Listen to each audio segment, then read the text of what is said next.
Que dia excelente para um exorcismo. Quanto tempo pretende ficar em Reagan? Até ela apodrecer debaixo da terra.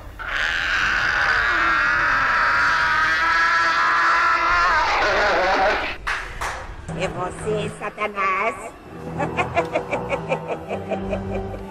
Give me your name, demon!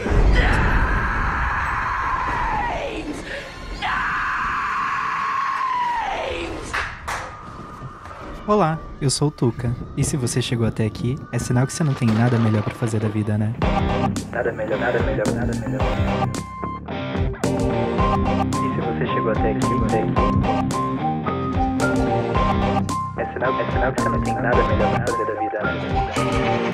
E nada melhor do que Demônios das Profundezas. Nesse terceiro episódio do nosso especial de Halloween, vamos falar sobre ele.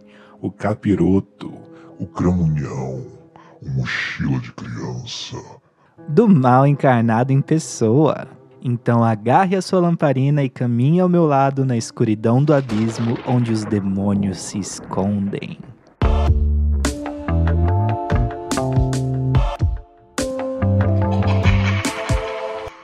E para começar, eu vou logo tirar esse elefante branco da sala e falar da minha dimensão desonrosa desse episódio, que é Late Night with the Devil, ou Entrevista com o Demônio de 2024. É isso mesmo, um filme desse ano. Eu não tô falando só de coisa velha hoje. Eu preciso dizer que eu tinha altas expectativas para esse filme, e de fato ele me entregou tudo que eu queria nos primeiros 2 atos dele, mas o terceiro ato do filme falha muito. O filme segue a linha de found footage, que, se vocês perceberam um padrão, eu acho que eu não gosto de filmes de found footage. Até hoje, pra mim, o único filme de found footage que é realmente muito bom é Cloverfield, o Monstro. Enfim, o filme segue o estilo found footage para contar a história desse apresentador de um programa noturno que resolve fazer um especial de Halloween.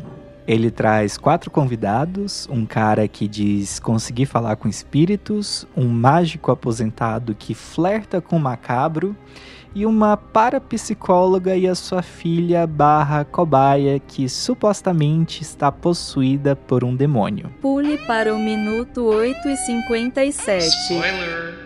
A construção do filme nos seus 2 primeiros atos ela é muito boa.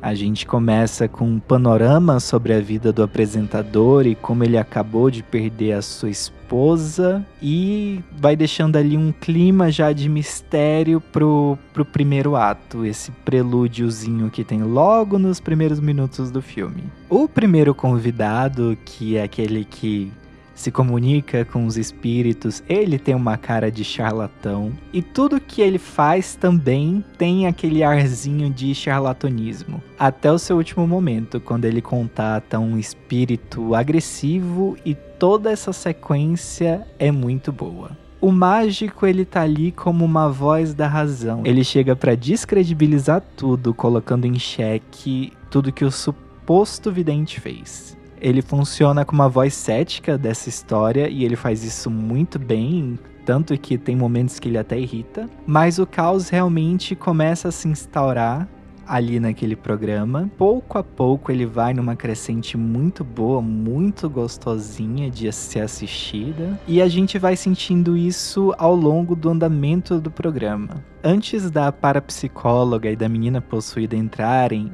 a gente vê um VT contando um pouco da história daquela menina. E durante essa pequena pausa que tem no filme entre o segundo e o terceiro ato, o filme flerta um pouquinho ali com o satanismo.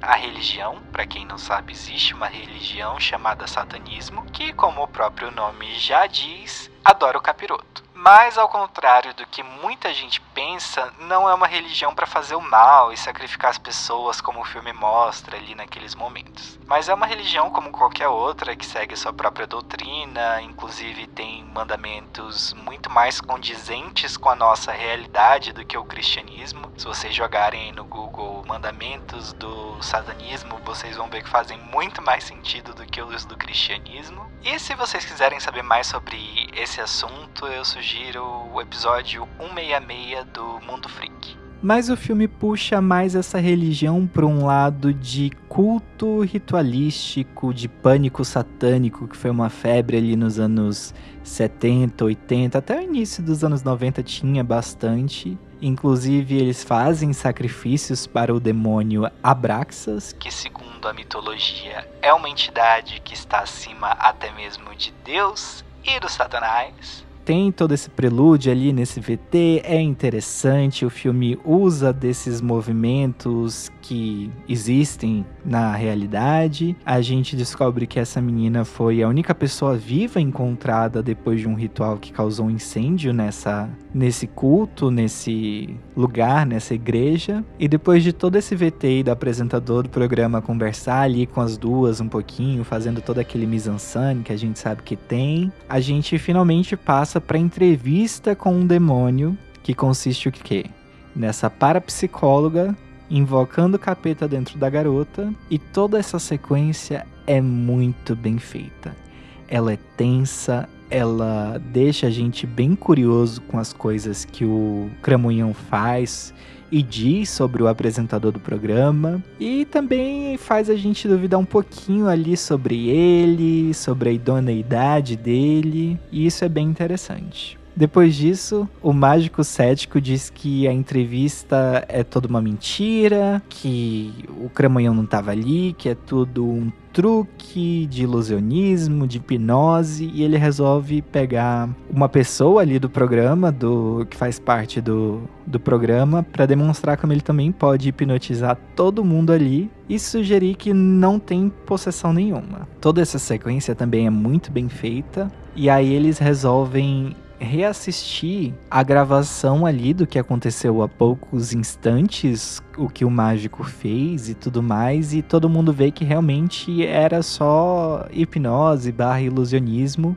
E aí então eles resolvem reassistir o da garota. Só que quando eles reassistem o da garota, eles percebem que não era só hipnose e ilusionismo como o mágico havia dito. E a conclusão disso tudo é que o capiroto ali da menina acaba se libertando, e é aí que o filme desanda pra mim. Até então, até esse ponto aí, até essa virada de chave, o filme tava vindo numa crescente muito gostosa de ser assistida, misturando ali, é mentira com é verdade, com pode ser mesmo, e tem demônios, tem videntes, tem coisas estranhas acontecendo naquele programa, e ele faz tudo isso muito bem, muito bem. Mas quando tem a virada de chave ali, o ápice do filme, eu me senti meio desconectado, porque ele traz uma entidade que parece ter saído da ficção científica, é algo meio alienígena ao invés de demoníaco, e isso não é necessariamente uma coisa ruim, mas não é o que eu tava esperando, não é o que o filme vendeu.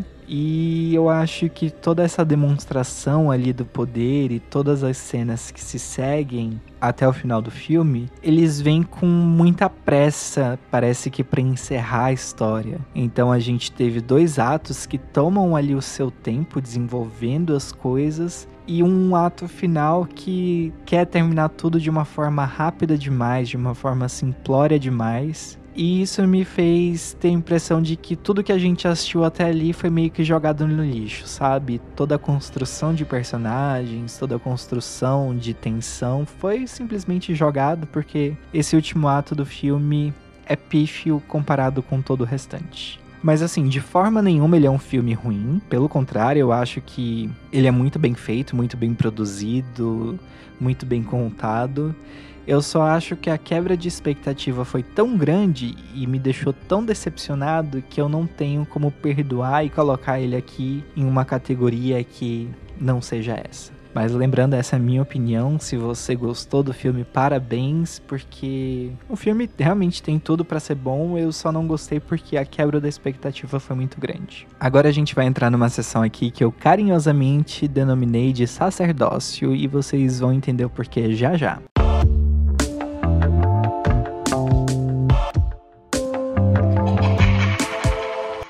O primeiro filme nessa sessão que eu vou falar é O Exorcista, de 1973. E eu levei mais de 20 anos da minha vida para conseguir assistir esse filme.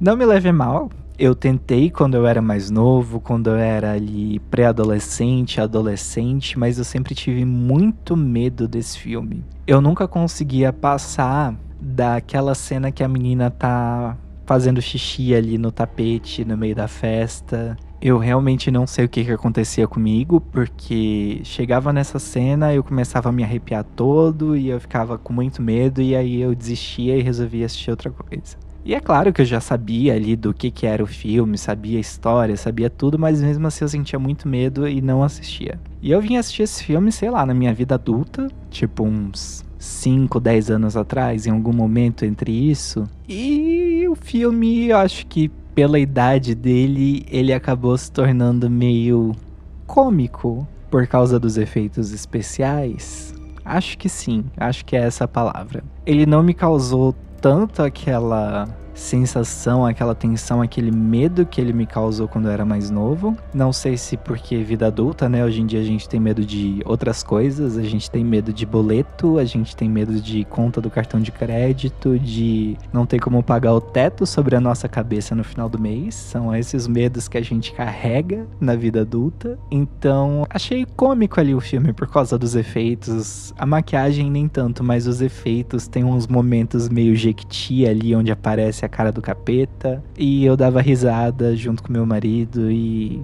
ele não me causou tanto medo quanto em outros momentos.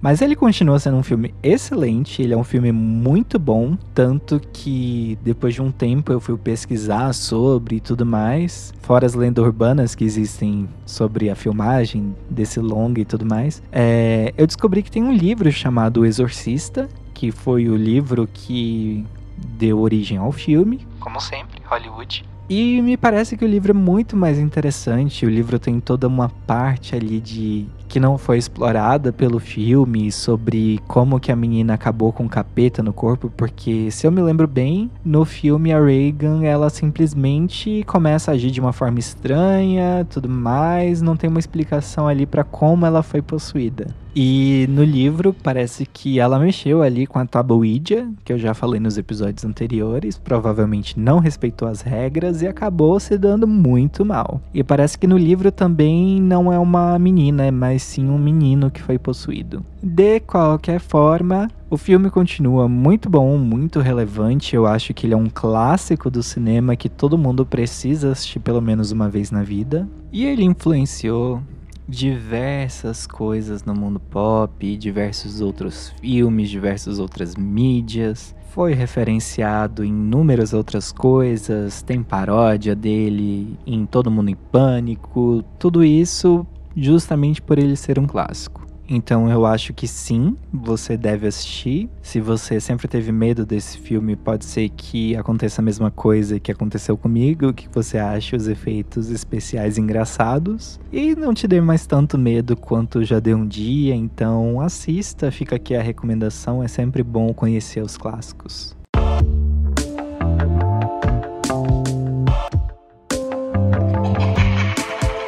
O outro filme que tá nessa sessão aqui de sacerdócio é O Exorcismo de Emily Rose, de 2005. Esse filme eu assisti no cinema e ele me deu muito medo. Eu fiquei me cagando de medo, mas ele é um filme muito, muito, muito, muito bom. Ele também se diz ser baseado em fatos. Há registros sobre essa pessoa que foi possuída, várias coisas ali, mas o filme toma liberdades de alterar algumas coisas na história, de alterar fatos, de alterar principalmente o nome para proteger a identidade dessa pessoa. Então, claramente o nome dela não era Emily Rose, mas esse filme, ele é muito bom porque ele não é aquele filme tradicional de terror. Ele não tem aquela trama que vai, a pessoa fez tal coisa, o demônio entrou no corpo, tarará, tarará, tarará. Esse filme, ele se passa dentro de um tribunal, e isso é muito legal, porque a gente vê ali a advogada que está defendendo um padre que está sendo acusado de ter matado a Emily Rose. E o padre se defende dizendo que ela estava possuída. E a gente acompanha todo esse julgamento dele dentro do tribunal, dentro sala ali na frente do juiz, na frente do júri. E tudo isso é muito bem feito, muito bem escrito, muito bem pensado, ao mesmo tempo que a gente vai acompanhando a história da Emily e dos exorcismos dela através de flashbacks, através de provas que eles trazem e através mesmo até de depoimentos das pessoas. E tudo isso, nesse filme, é feito tão meticulosamente bem que o filme te prende do início ao fim. E ao mesmo tempo que ele faz isso, que ele tem toda essa pegada de drama de courtroom, ele também consegue te dar muito medo, porque as cenas que tem nesse filme de tensão são fantásticas, são umas das melhores cenas de medo, de possessão, de tudo que tem no cinema. Esse filme ele é fantástico, ele precisa ser visto, ele é estrelado pela maravilhosa da Laura Linney. Eu sempre tento assistir as coisas dela porque eu acho ela uma excelente atriz. E eu recomendo muito que você assista porque esse filme é de se arrepiar todo. Principalmente quando tá ali nos momentos finais do filme, você descobre que não é apenas um demônio, mas Numa legião de demônios. sério, assistam, é muito bom.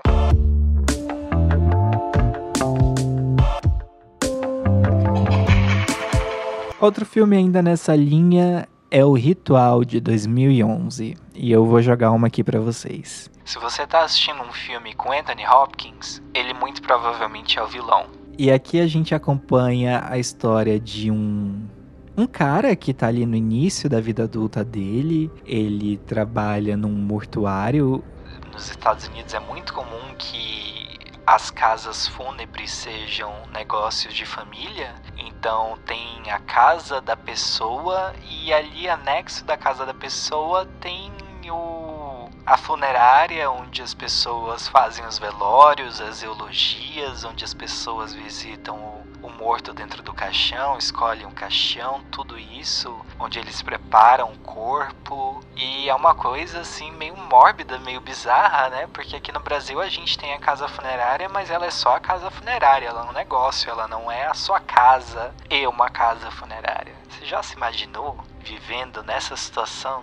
Tipo, você tem a sua casa onde você come, dorme, toma banho, faz tudo que tem pra fazer, e ali na frente, na garagem, vem as pessoas num dos piores momentos da vida delas dizer: olha, meu fulano aqui morreu, eu tenho que escolher um caixão, eu tenho que enterrar, vai vir um monte de gente chorar em cima dele. E é mórbido, é muito mórbido, mas enfim. Esse cara mora ali, né, na casa funerária junto com o pai. A mãe faleceu há alguns anos, não lembro se muitos ou poucos anos. E os dois trabalham nisso e tudo mais. E ele quer ir pra faculdade, mas ele não tem dinheiro, a faculdade é muito cara. E aí o que ele faz? Ele descobre que se ele virar padre, o Vaticano paga a faculdade dele. Curioso, né? E é isso exatamente que ele faz. Ele resolve entrar ali pro sacerdócio, ele vai, faz a faculdade dele, faz tudo. Mas quando acaba a faculdade, ele não pode simplesmente abandonar o sacerdócio. Ele tem que cumprir ali as obrigações dele com o Vaticano. E é no meio de tudo isso que ele acaba sendo enviado para Roma para atuar ali na parte de exorcismos do Vaticano. E aí ele tem que treinar, fazer um treinamento junto com um outro padre, que é o Anthony Hopkins. E é quando as coisas começam a dar errado, porque o Anthony Hopkins está ali junto de uma garota que está grávida, que está aparentemente possuída, e eles juntos vão fazer um exorcismo e as coisas começam a desandar, e o que eu falei no início é verdade, mas eu vou deixar aqui pra vocês assistirem o filme. Esse filme, ele é bom, ele não é excelente, mas ele é bom, ele tá na minha memória, ele veio aqui pra lista sem eu precisar pensar muito nele, eu gosto dele, eu acho que ele é um filme muito bem feito. Então, se ele tá assim na minha memória, não lá no fundo da minha memória, é porque ele é bom, então vale a pena ser assistido. Eu nunca vi ninguém falando muito sobre esse filme, então eu acho que ele não caiu assim muito no gosto popular da mídia, mas ele é muito bom, então fica aqui a minha recomendação.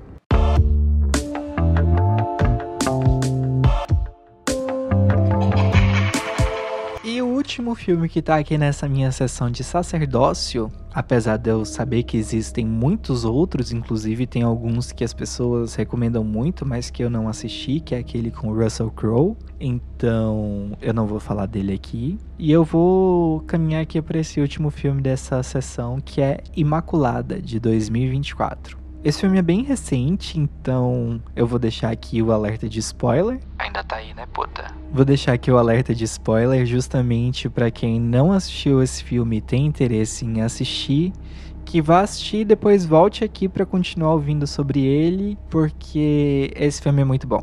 Esse filme me pegou de um jeito que vocês não têm ideia. Esse filme é maravilhoso.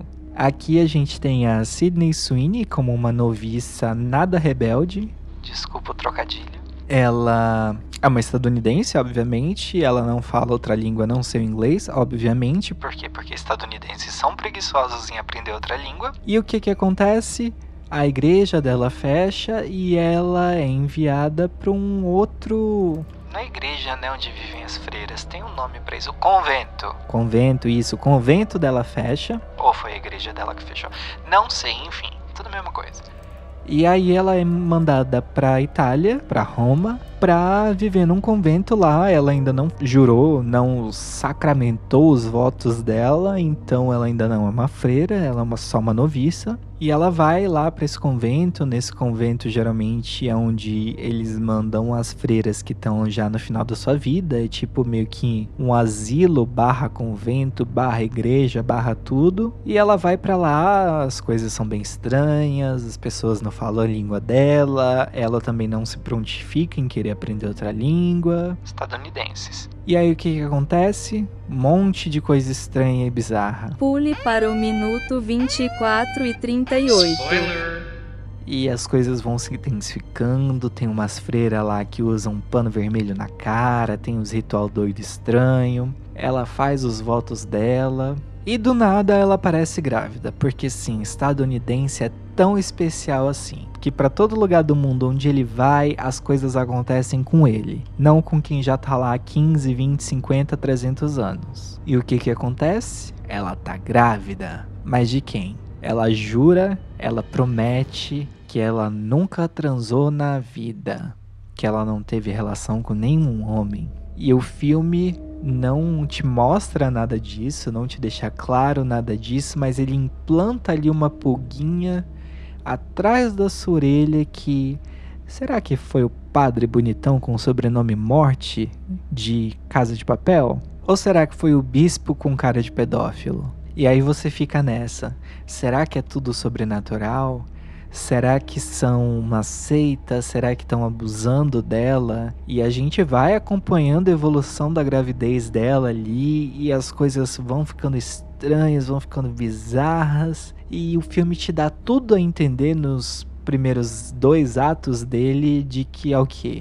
De que é o filho do capeta que tá ali na barriga dela. E que todo mundo quer porque quer que aquele filho do capeta nasça. Segundo os religiosos ali, é a segunda encarnação de Jesus. Eles estão muito alegres com isso. As freiras, a madre superiora, tira todos os trabalhos que ela tinha que fazer ali dela. Deixa ela em tratamento especial. Ela come bastante, ela recebe tudo do bom e do melhor. Tá todo mundo ali feliz. Mas as coisas ainda tão bizarras. E aí, quando o filme chega no 3º e último ato, a gente descobre que, na verdade, não tinha nada de sobrenatural. Tudo ali foi muito natural, muito humano, muito ficção científica um pouco até, mas de uma forma muito boa.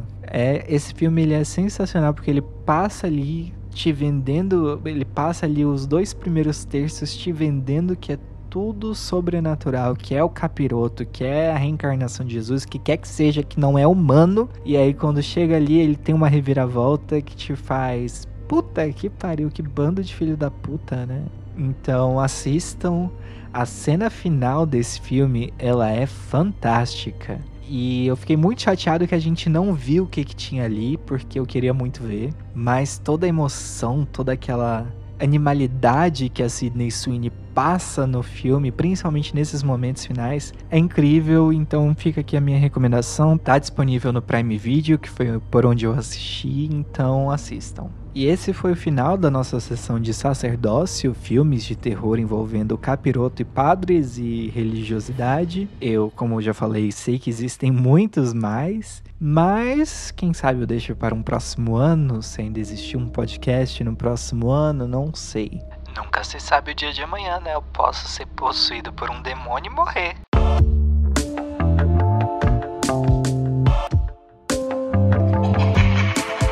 Agora a gente vai entrar aqui numa outra sessão, que eu só vou falar de 2 filmes, que é Insidious, ou Sobrenatural.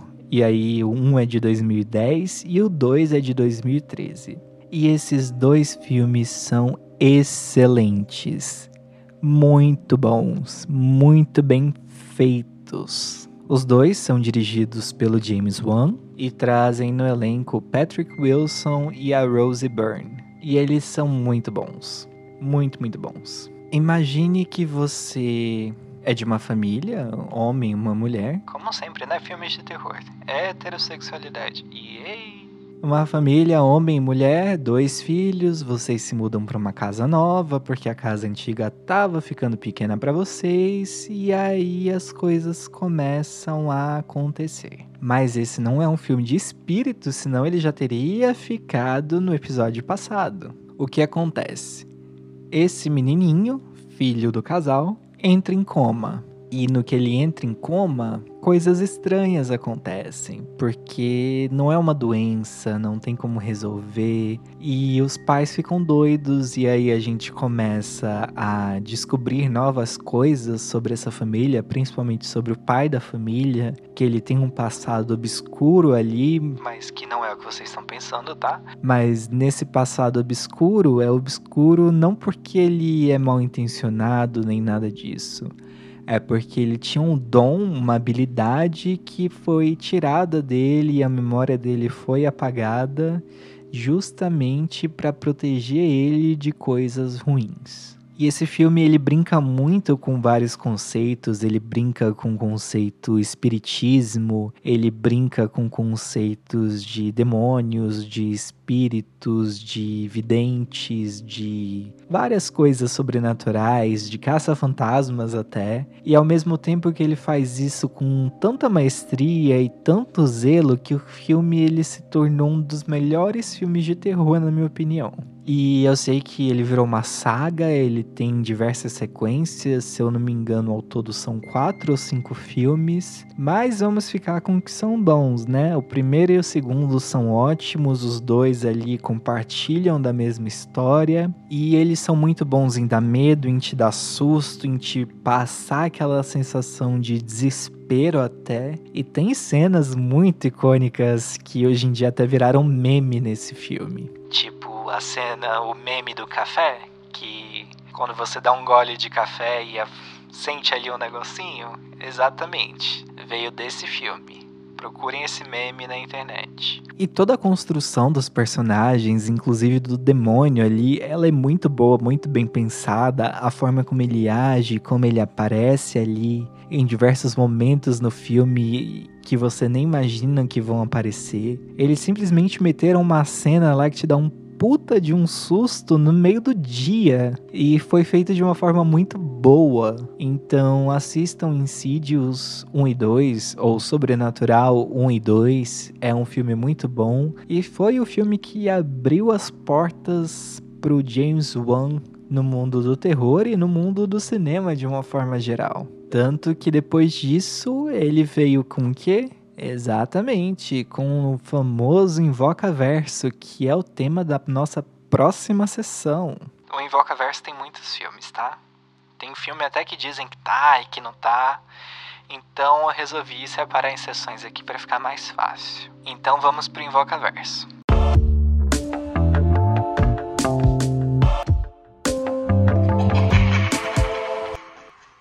E vamos falar deles em ordem cronológica, tá? Da história, e não em ordem de lançamento, em ano de lançamento dos filmes. A Freira. Ok, meio meh. A Freira 2. Pode passar batido. Annabelle 2. Essencial, fenomenal, vale a pena assistir. Annabelle 1. Incrível, maravilhoso, um terror à luz do dia. E não é Midsommar. Invocação do Mal. Um clássico. Esse filme, ele estourou a bolha não só do terror, ele conseguiu atingir gente que nunca tinha assistido filme de terror na vida, e ele é fantástico do início ao fim, não tem nada pra botar defeito nesse filme. Annabelle 3, pode jogar na lata do lixo, porque o filme é péssimo. Invocação do Mal 2. Há divergências, eu amo esse filme, mas tem gente que odeia. E Invocação do Mal 3, que ganhou um subtítulo do nada, depois de 1, 2, porque eu acho que eles não queriam continuar com 4, 5, 6, 7, 8. Esquecível. E é isso. Boa vida pra vocês. Brincadeira.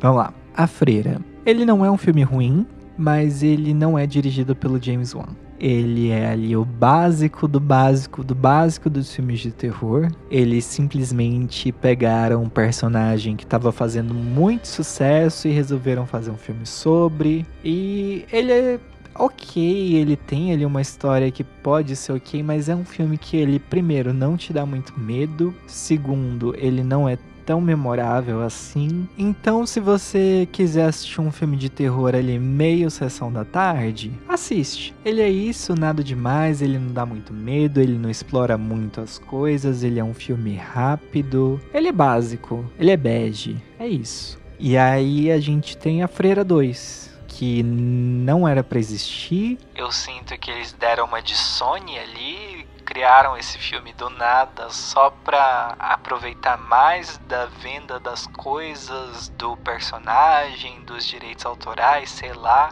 Ele pra mim é meio que um filme de descarte, ele não faz o mínimo sentido, porque as coisas ali no filme 1 da Freira já tinham sido resolvidas, inclusive a cena nos últimos instantes do filme é mostrando como que tudo ali se dá até chegar nos Invocação do Mal. Então, não acho que a Freira 2 deveria ter existido. Acho que foi uma perda de tempo, de dinheiro, de atores talentosos, e é isso. Aí a gente chega em Annabelle 2. A Criação do Mal. É raro quando um filme, uma sequência de um filme, consegue ser melhor do que o primeiro. Porque geralmente o que acontece? A gente tem um primeiro filme que vem e faz um baita sucesso, e aí a gente vem numa sequência que tenta replicar as mesmas fórmulas para aquele sucesso acontecer outra vez, e na maioria dos casos esse filme não acontece. E eu posso citar aqui diversos filmes que têm sequências. A gente pode citar vários filmes de terror. A gente tem vários Sexta-feiras 13 que são assim. Vários A Hora do Pesadelo que são assim. Se você considerar os filmes da Disney, a gente tem Pequena Sereia. A gente tem a Pequena Sereia 2, que é um Pequena Sereia 1, só que no reverso. A gente tem o Rei Leão, aí a gente tem o Rei Leão 2, só que no reverso. É ali a mesma fórmula, a mesma história, com poucas mudanças, poucos personagens diferentes e que não faz muito sucesso e que não deveriam ter existiram só por uma pressão, por um clamor do público. E aí a gente tem filmes como Pânico, que as sequências ou elas podem ser muito boas ou elas podem ser muito ruins. E a gente tem Annabelle 2, que a sequência é melhor do que o original, talvez não. Os dois eles são tão bons que eu não consigo me decidir. E o mais engraçado dos filmes de Annabelle é que eles se passam basicamente à luz do dia. Isso é muito difícil de um filme de terror conseguir te dar medo à luz do dia. Porque na luz do dia você enxerga as coisas, você vê as coisas ali com clareza, consegue diferenciar. É aquela famosa história. Durante o dia, a pilha de roupas em cima da cadeira é uma pilha de roupas. Durante a noite, quando eu acordo de madrugada e abro o olho, os olhos que estão na pilha de roupa me encaram de volta. E Annabelle 1 e 2 ele consegue trabalhar muito bem esses elementos de luz, de clareza, de sensatez com o terror. A gente tem, primeiro, no Annabelle 2, atrizes mirins talentosíssimas Inclusive, uma delas é a mesma que fez o Ouija 2, que é a prequela do Ouija 1. E ela é muito talentosa, ela já teve em outros trabalhos. Inclusive, ela teve mais recentemente, se eu não me engano, na Maldição da Casa Usher. Se eu não tô confundindo as atrizes, é isso. E aqui ela dá um show de atuação e o filme é muito bom. E o filme te leva ali para caminhos que você não imaginava e termina a história de uma forma que se conecta perfeitamente com o seu predecessor / sucessor, que é Annabelle 1. Mas basicamente o plot do filme é o seguinte: tem um casal que perdeu a filha num acidente de carro enquanto eles estavam indo pra igreja, e ele é um fabricante de bonecas de porcelana, a famosa Annabelle dos filmes, já que na vida real a gente sabe que a Annabelle era uma boneca de pano, e ela tava segurando essa boneca e a boneca caiu no chão no momento de sua morte, e os dois ficaram muito arrasados, e aí eles começaram a procurar uma forma de trazer a filha de volta à vida, e devem ter feito muita coisa errada aí. E como nos Estados Unidos a gente não tem um terreiro de macumba, eles o que? Fizeram o que? Continuaram com o capiroto. E aí foram buscar ajuda pra quem? Pra igreja. E a igreja o que fez? Pouca coisa. Então eles resolvem abrigar ali as crianças de um orfanato que ficaram sem orfanato. E é aí que tudo começa a dar errado, porque criança faz o quê? Criança é curiosa, criança gosta de meter o dedo onde não deve. E aí as meninas vão lá e fazem o quê? Brincam com o capiroto. E o capiroto brinca de volta com elas. O capiroto que tava na boneca passa pra menina, a menina mata todo mundo, final do filme ela é adotada por uma outra família, e aí dá início ao filme Annabelle 1. E Annabelle 1 é muito bom porque ele começa o filme já de noite. Você vê ali um casal no início da sua vida, ali pelos anos 60, 50, 60 talvez. E eles estão ali, início da vida, ela tá grávida, ela é uma dona de casa, ela costura. E ele trabalha fora, então ela passa o dia inteiro sozinha.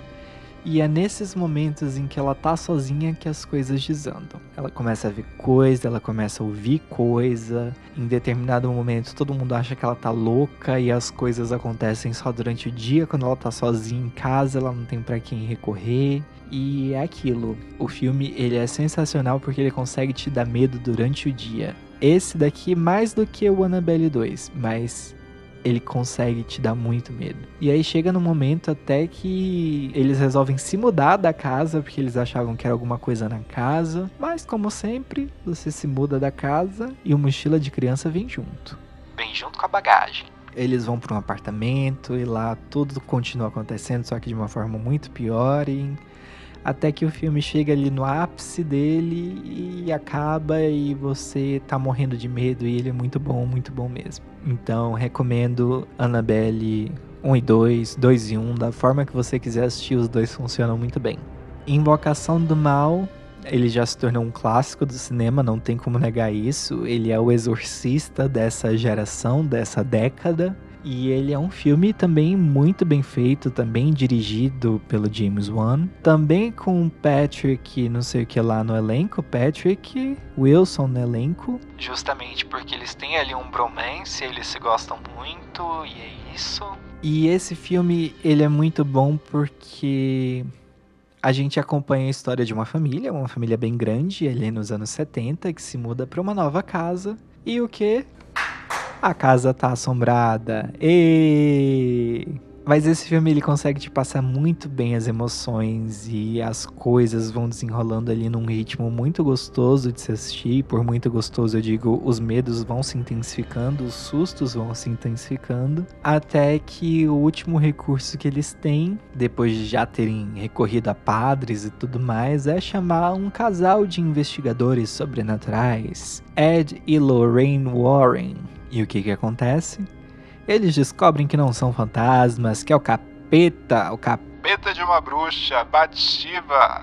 E esse filme é muito bom, esse filme merece ser assistido, os momentos de susto acontecem na hora certa, toda a história ali que ele traz, que pode ser real ou não. Existiu essa família? A família pode ter passado por tudo isso? Pode ter passado por tudo isso, pode ter inventado tudo isso. Aí fica aquela coisa, quem acredita, acredita, quem não acredita, não acredita, eu só sei que o filme é bom.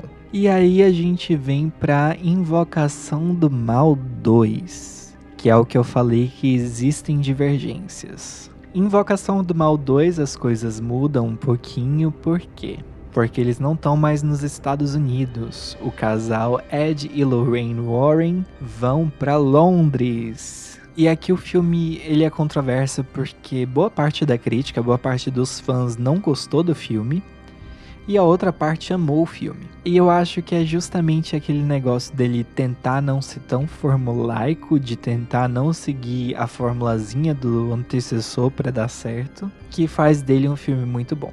As pessoas dizem não ter sentido muito medo, os que não gostaram, e outras pessoas dizem que sentiram mais medo nesse do que no anterior. E aí vai entender, né? Aquela briguinha de internet, é biscoito, é bolacha. Eu gosto desse filme, mas eu preciso confessar que hoje em dia, a freira que faz a primeira aparição dela nesse filme, ela já me desgastou tanto que eu acho que eu não gosto mais dessa parte do filme. Mas esse filme, ele é curioso, por quê? Porque ele é um caso muito midiático. Londres sempre teve aquela cultura ali do tabloide, dos jornais sensacionalistas e tudo mais. Então, quando começa a ter essa assombração, essas coisas acontecendo com essa família, toda a mídia fica sabendo e eles querem entrevistas, eles fazem um alvoroço na vida dessa família e causam um inferno mais do que qualquer coisa. Eu acho que a forma como esse filme conta a história e ele te faz duvidar, apesar de ser uma sequência de um filme que já existe, ele te faz duvidar se tudo que aconteceu ali é real ou não, se a menina tá inventando ou não, ele consegue te fazer isso e eu acho que o filme...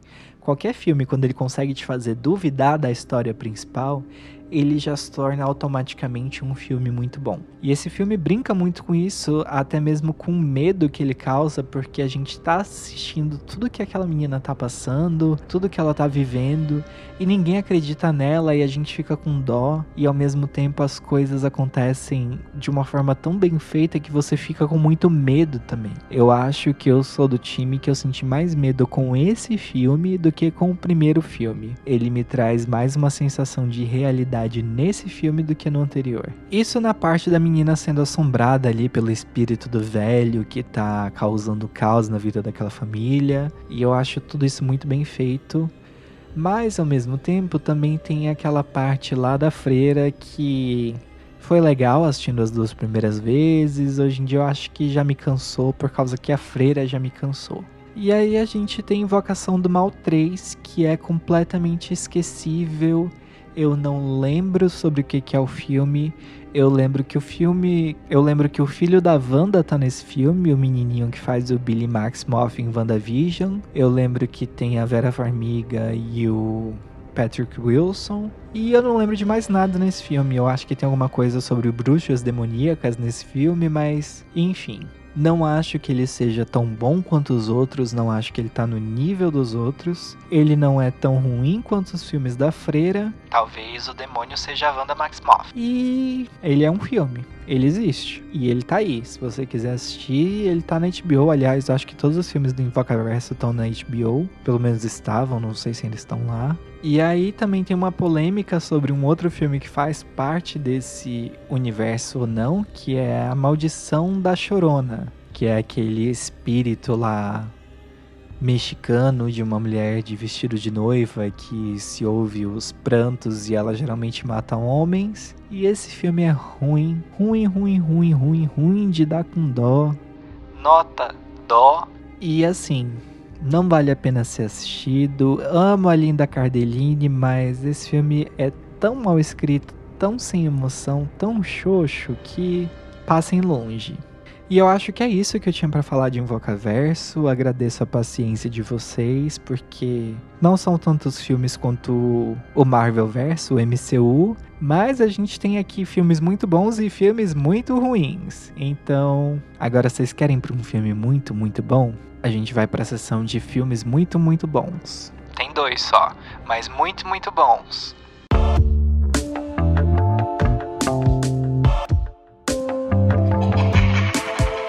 E o primeiro filme que eu vou falar é Hereditário, do Ari Aster. Hereditário é um filme de 2018, estrelado pela maravilhosa Toni Collette. E como eu já falei, eu amo a Toni Collette. Ela nunca fez um papel ruim na vida dela, e se fez eu desconheço. Ela é uma atriz fenomenal, seja na comédia, seja no musical, seja no drama e seja no terror. Ela fez a mãe lá em O Sexto Sentido, como eu mencionei, e ela também faz uma mãe aqui em Hereditário.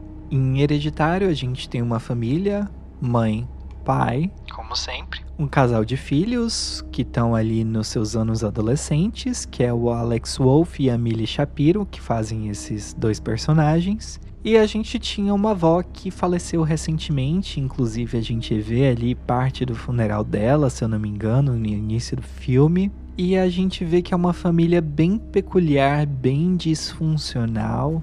Parece que nenhum deles se gosta muito, mas eles convivem. Eles vivem juntos debaixo do mesmo teto. E é isso, as coisas ali estão uma bosta. A mãe parece estar sobrecarregada, porque parece que é tudo nas costas dela. A filha mais nova parece ser meio neurodivergente, meio não sei das ideias. E o filho mais velho é meio babacão, sabe? Meio panaca. E o pai, existe um pai. Existe, tá ali no RG. É isso, basicamente. E aí as coisas começam a desandar ao longo desse filme de uma forma que você não espera. Porque você vai descobrindo aos poucos, e aqui tem spoiler, mas esse filme é de 2018, já tem ali uns 6 anos que ele foi lançado. Se você não quiser, pula aqui, vou deixar. Pule para o minuto 47:36.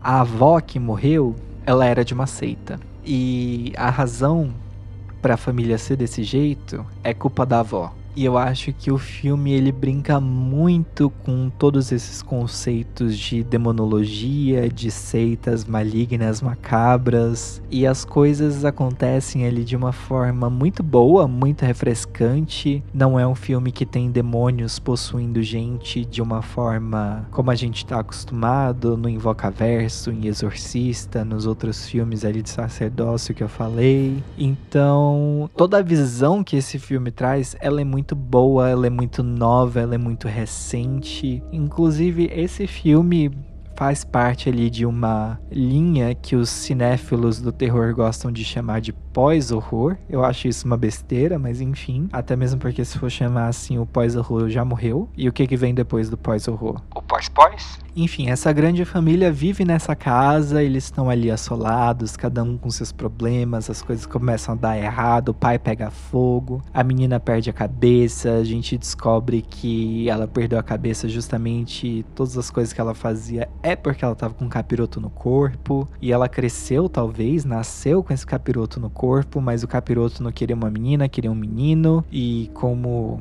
só tinha ela disponível, foi ali, foi daquele jeito, não tem tu, vai tu mesmo. E esse filme ele é fantástico, eu acho que eu já dei muitos spoilers aqui, então vamos voltar pra sessão sem spoiler.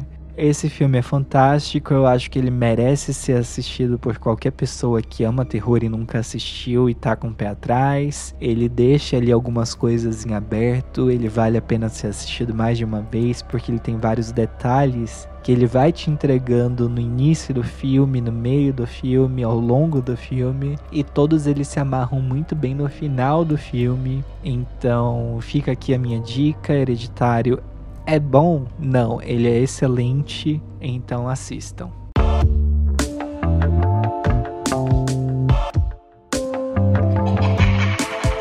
E o último filme que a gente vai falar hoje... Não, mentira.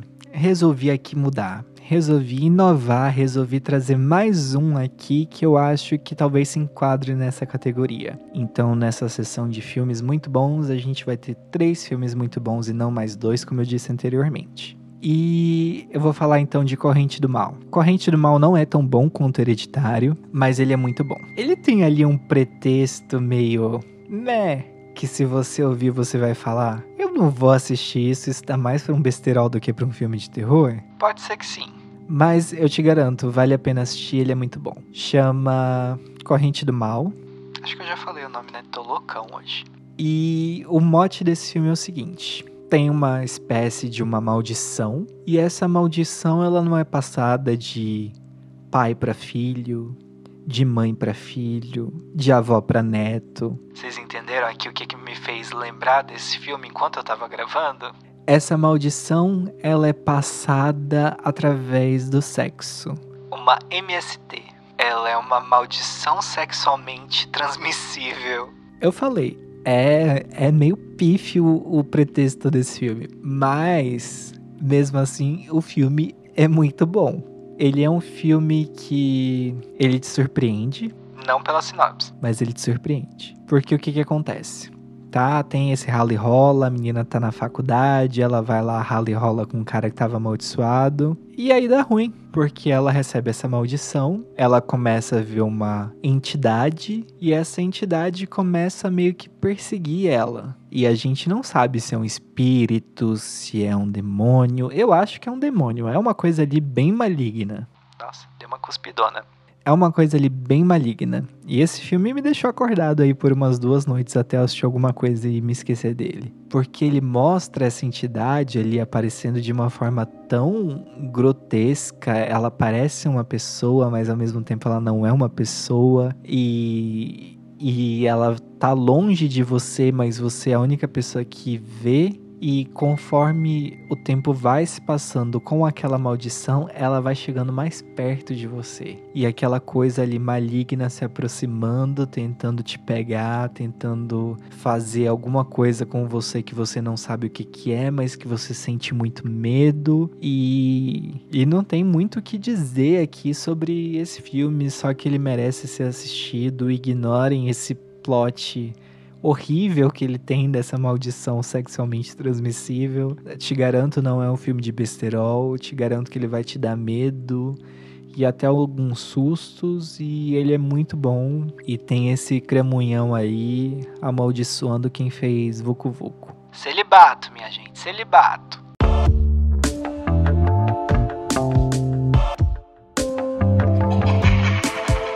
E o último filme de demônio, de capiroto que eu vou falar hoje é When Evil Lurks, ou O Mal que Nos Habita, que é um filme argentino de 2023. E aquilo, né?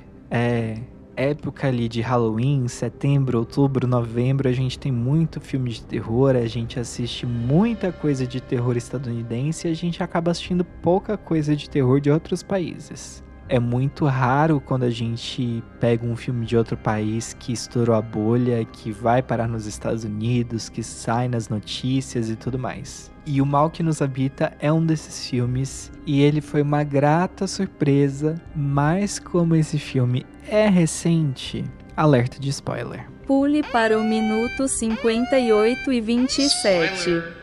No início eu achei que eu não ia gostar desse filme, porque ele me passou ali nos primeiros momentos dele, não nos primeiros momentos, mas ali depois dos primeiros minutos de filme, uma sensação de só um filme de zumbi, sabe? Ele transmite aquela sensação de urgência, de surto de um vírus zumbi em um trechinho dele, e eu fiquei, não sei se eu tô gostando, mas ao mesmo tempo eu tinha gostado do que tinha acontecido antes, e aí ele me entregou isso. E aí ele me entregou outras coisas e muitas outras coisas e eu acabei amando esse filme. Eu gosto como a possessão demoníaca é tratada nesse filme como o mal encarnado. E inclusive encarnado é o termo que eles usam para designar as pessoas que estão com capeta no corpo. E esse filme, ele é muito bem construído. A narrativa dele é cativante. É um filme que precisa ser assistido. Eu não acho que ele vá ser amado por todos, mas eu acho que ele tem muito potencial de se tornar um filme cult. Assim, se você gosta muito da vibe filmes de terror estadunidense, talvez esse filme não seja exatamente pra você. Se o seu negócio ali é o jumpscare, é sentir o medo durante o filme, talvez ele não seja pra você. Mas se você gosta de ficar pensando sobre ele, aí assista esse filme. Aliás, se você gosta de filme de terror, assiste esse filme de qualquer jeito, ele é bom. Imagine que você vive num mundo pós-apocalíptico. Mas calma que não são zumbis, tá? Prometo. Ele não parece ser muito diferente do nosso. As pessoas seguem com as vidas delas, claro que tomando alguns cuidados para não ser possuído pelo demônio. Mas por quê? Por que que o demônio quer possuir as pessoas? Não sabemos. Aí é que tá, o filme vai te revelando essas coisas ao longo do filme. No início do filme, o filme começa com o quê? A gente vê 2 homens, ali já de meia idade, já mais velhos, mas não velhos demais. Que poderiam ser o Joe do jogo The Last of Us. Eu achei o ator muito a cara do Joe de The Last of Us. Ele não é a cara do Pedro Pascal, ele é a cara do personagem do jogo. Se alguém mais achou isso, por favor, comenta aqui pra mim. E a gente vê esses 2 caras lá, eles moram juntos, eles são meio introvertidos, introspectivos, mas na calada da noite ali eles ouvem gritos e alguma coisa acontecendo, eles acham que é algum animal que tá atacando uma pessoa, não sabem o que é. Eles moram na área rural, é muito importante, eles moram meio que ali numa vila rural. E eles saem ali com as coisas deles, com as armas, para tentar descobrir o que estava acontecendo, mas eles acabam não encontrando nada e ficando com medo e voltando para dentro de casa e deixando para investigar no dia seguinte. Muito sensatos. É assim que se faz. E aí no dia seguinte eles vão lá, descobrem metade de um corpo com uns objetos muito curiosos junto com aquele corpo e um mapinha que leva para uma casa de uma senhora que eles conhecem, que mora ali perto. E chegando lá eles descobrem que o filho mais velho dessa senhora é um encarnado. E ele tá ali com capiroto no corpo, mas não é o capiroto de Hollywood, não é a lá exorcista, nada disso. Ele só parece ser uma pessoa ali muito doente, muito obesa, que não sai da cama. E enfim, aí você se pergunta, será que essas pessoas estão doidas falando que é um encarnado? Será que é só uma questão de histeria coletiva? Será que é o demônio mesmo? Mas aí eles resolvem contar isso pro fazendeiro que tem a maior fazenda ali na região, que cria ovelhas, bodes, bezerros, vacas, tudo. E aí ele resolve que não, que aquele cara tem que sumir, que alguém tem que dar algum jeito nele. E aí eles resolvem os 3 darem um jeito no cara e levar ele pra longe de outro lugar, porque senão tudo ali vai começar a morrer, porque é isso que o diabo faz. E você assiste esse filme, assim, isso é só o início do filme, tá? Isso é só o prelúdio do filme. As coisas vão se intensificando ali conforme eles tiveram contato com aquela pessoa que eles descartam como se fosse, sei lá, um animal atropelado na beira de estrada, sabe? Isso influencia tudo ali à volta deles. E aí o cara entra num desespero, pega o companheiro dele, entra no carro e resolvem ir pra cidade. E aí chegando lá na cidade a gente descobre que esse cara podia ser o marido dele, mas não é só o irmão. E aí o cara lá mais velho, o irmão mais velho, resolve ir na casa da ex-mulher. Não, vamos arrumar as malas, a gente vai embora. Aí essa é a parte que eu falo que tem uma pegada meio filme de zumbi. E vamos embora e não, tudo mais. Só que o filme, ele trata essa possessão demoníaca, esses encarnados, como uma espécie de maldição.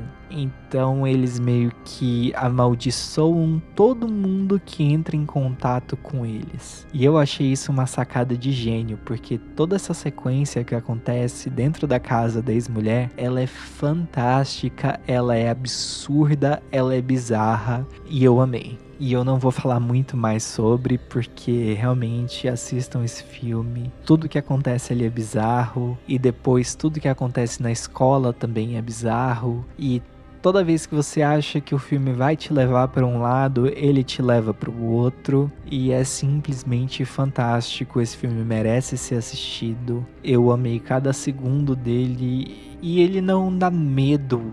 Exatamente, ele não tem jumpscare. Ele é um filme que, por não ser de Hollywood, ele tem um orçamento mais baixo, claro, mas isso não fica à mostra no filme, não fica evidente. É um filme com baixo orçamento. Nada disso. Ele é um filme muito bem feito, muito bem executado. E ele não foca em ter jump scares, ele tem, sei lá, uns 2 ou 3 ao longo do filme inteiro, mas mesmo assim ele consegue te passar medo na possibilidade de você conseguir imaginar aquele mundo, imaginar um mundo onde o diabo pode se apossar de qualquer pessoa a qualquer momento e tudo que essa pessoa entrar em contato vai se tornar instantaneamente amaldiçoado. Eu acho que o filme é muito bom em te colocar dentro desse mundo e te contar a história dessa família. Então, fica aqui a minha dica. Minha única reclamação com esse filme é que não transformaram os irmãos em um casal. Eles poderiam muito bem ser um casal, mas acho que faltaram cojones para isso.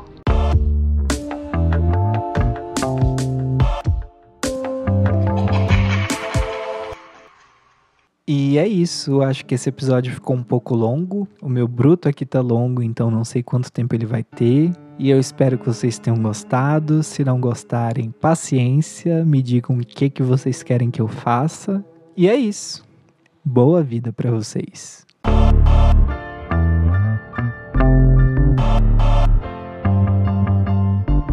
That's all. E é isso. A minha pergunta é: vocês já assistiram todos esses filmes? Se vocês assistiram todos esses filmes, vocês Tem medo do diabo? Porque ele tá aí do seu ladinho agora.